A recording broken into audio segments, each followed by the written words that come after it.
सुप्रभात बच्चों। आज हमारा हिंदी व्याकरण में हम पढ़ेंगे अपठित गद्यांश और अनुच्छेद लेखन। अपठित का अर्थ होता है जो पढ़ा ना गया हो और गद्यांश का अर्थ होता है पाठ का कोई अंश या पाठ का कोई भाग। जो पहले से ना पढ़ा गया पाठ का अंश हो उसे ही अपठित गद्यांश कहते हैं, जिसे इंग्लिश में अनसीन पैसेज कहते हैं। ठीक है, तो इसको हल करने के जो मुख्य बिंदु हैं या मुख्य जो बातें हैं हमें जो ध्यान रखनी चाहिए वो निम्नलिखित हैं। पहला है कि आप गद्यांश को 2-3 बार पढ़ें और उसका अर्थ समझ लें, मतलब उसका सार समझ लें कि वो किस विषय पर है और उसका क्या सारांश है।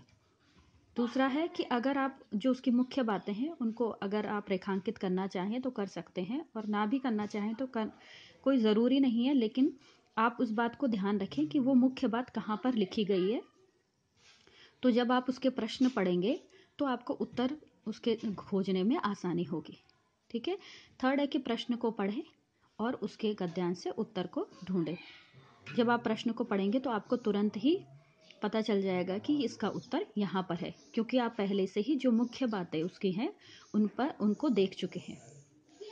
जो प्रश्न के उत्तर हैं वो अपनी ही भाषा में लिखे। उसकी जो पैराग्राफ की भाषा है या जो गद्यांश की भाषा है उसको वैसे का वैसा ही ज्यों का त्यों न कॉपी करें। जितना हो सके जो उत्तर है उसको अपनी भाषा में लिखने की कोशिश करें। ऐसा नहीं कि आप पूर्ण विराम से लेकर और अगले पूर्ण विराम तक जो कुछ उसमें लिखा है आपने सबका सब ज्यों का त्यों कॉपी कर दिया। तो आपने ऐसा नहीं करना है, आपने उसका उत्तर अपनी भाषा में लिखना है। ठीक है। फिर अगला है कि आपने जो उत्तर है वो छोटे से छोटे शब्दों में लिखना है, मतलब जितना संक्षेप में हो सके उसको लिखना है, ज़्यादा बढ़ा चढ़ाकर नहीं लिखना है। बात को छोटे से छोटे शब्दों में उसका उत्तर दे देना है। ठीक है। और प्रश्न के अकॉर्डिंग ही, प्रश्न के अनुसार ही आपने उत्तर देने हैं। कोई ज़्यादा नहीं कोई कम नहीं, जितना पूछा है बस आपने उसके अकॉर्डिंग ही उत्तर देने हैं। आपने अपने मन से कोई भी उत्तर नहीं लिखना है। जो कुछ गद्यांश में दिया गया है उसके अनुसार ही आपने उत्तर लिखने हैं। तो आपको अपठित गद्यांश सॉल्व करने में, उसको हल करने में कोई भी समस्या नहीं आएगी। अब हम देखते हैं कि अनुच्छेद लेखन को हम कैसे करेंगे और उसमें क्या क्या मुख्य बातें हमें ध्यान रखनी चाहिए। ठीक है। तो अनुच्छेद का मतलब है कोई भी एक छोटा सा पैराग्राफ जिसमें आपने अपनी बात को या अपने विचारों को रखा है। ठीक है। तो इसमें जो मुख्य बातें हैं वो है कि हमें जो दिया गया विषय है, जो भी टॉपिक हमें दिया गया है उसको पहले हम विचार कर लें कि हमने उसके विषय में क्या क्या लिखना है और वो चीज़ क्या होती है। तो पहले से ही उसका पूरा अपने मन में एक पूरा स्केच बना लें कि हमने क्या क्या लिखना है। फिर अगला है कि जो भाषा है वो सरल होनी चाहिए, ज़्यादा कठिन वर्ड यूज़ नहीं करने हैं, स्पष्ट होने चाहिए और शुद्ध लिखा होना चाहिए आपका। ठीक है। तो आप इस ढंग से लिखेंगे तो आपको आसानी होगी अनुच्छेद लिखने में और आप अपनी बात सरल शब्दों में कह सकते हैं। तीसरा है जो भी विषय है उसको क्रम से ही लिखें। ऐसा नहीं कि आपने पहला कुछ और लिख दिया फिर उसको कुछ और। आपने जो भी कुछ लिखना है वो एक सीक्वेंस में या क्रम में होनी चाहिए। ठीक है।